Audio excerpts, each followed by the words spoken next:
Assalamualaikum warahmatullahi wabarakatuh.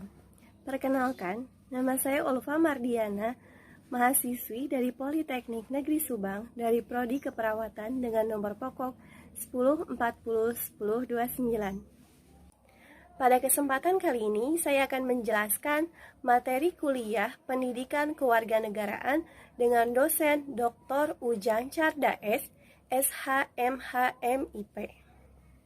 Adapun materi yang saya akan paparkan adalah memahami identitas nasional sebagai karakter bangsa Indonesia dengan penjelasan sebagai berikut.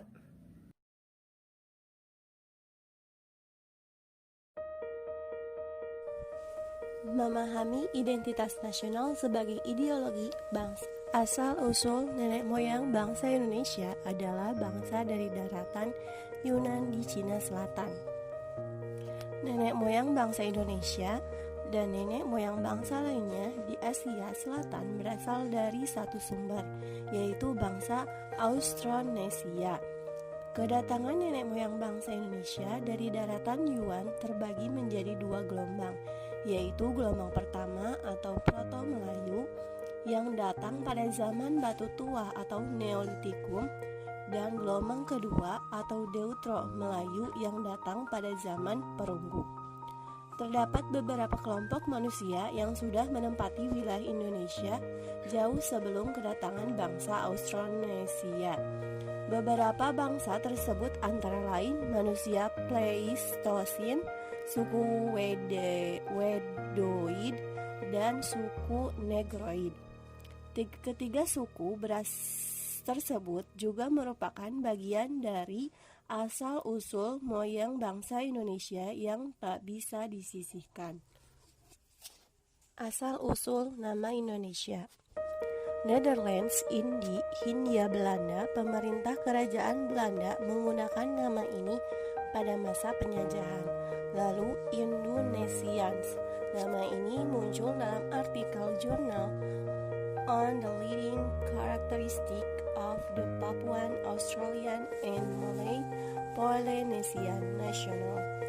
George Samuel Winders Earl, Inggris pada tahun 1850. Indonesia.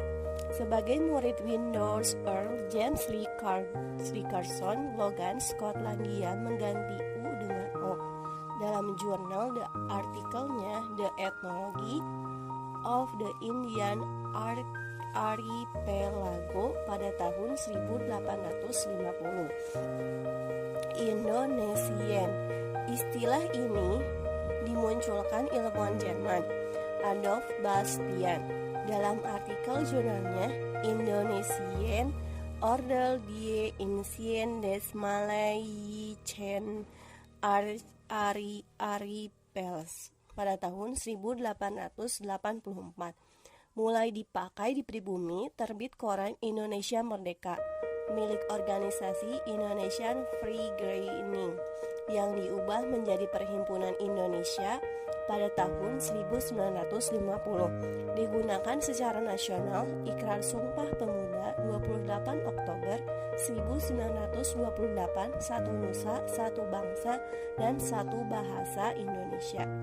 Pada tanggal 17 Agustus 1945, proklamasi kemerdekaan resmi memakai nama Indonesia di dunia internasional. Kata identitas berasal dari identity yang berarti ciri-ciri, tanda-tanda, ciri khas, jati diri pada perorangan atau suatu kelompok tertentu yang bisa membedakannya dengan orang lain atau kelompok yang lainnya.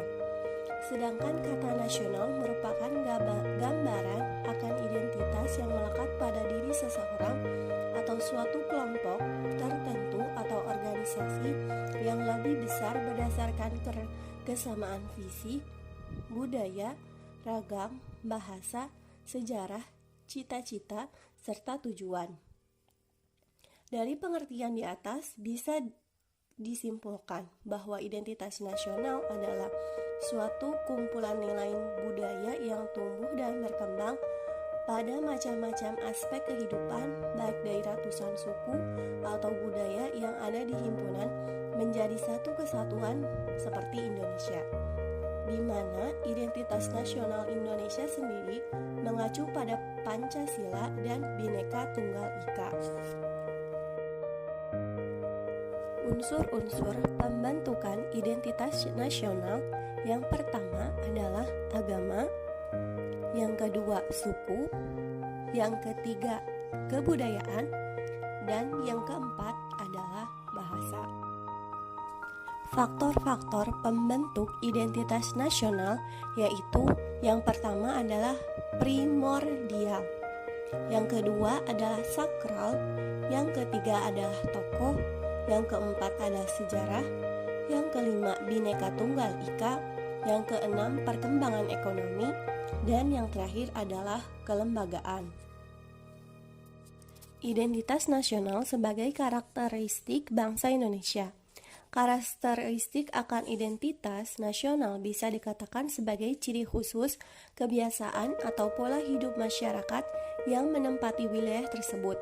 Untuk Indonesia sendiri ada 8 karakteristik identitas nasional yang dimiliki, yaitu yang pertama kesatuan Indonesia.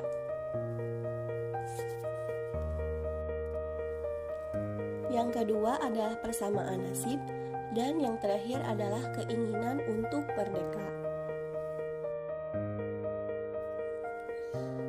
Pancasila sebagai identitas nasional bangsa Indonesia. Pancasila sebagai identitas nasional yaitu sebagai kepribadian bangsa yang dapat mendorong bangsa Indonesia agar tetap berjalan sesuai relnya tetapi tidak melawan arus globalisasi, melainkan bangsa menjadi lebih cermat dan bijak dalam menjalani dan menghadapi tantangan dan juga peluang yang ada. Terima kasih yang sudah menonton video ini dan mohon maaf apabila ada kesalahan. Wassalamualaikum warahmatullahi wabarakatuh. Demikian paparan saya mengenai mata kuliah Pendidikan Kewarganegaraan. Mohon maaf apabila ada kesalahan. Wassalamualaikum warahmatullahi wabarakatuh.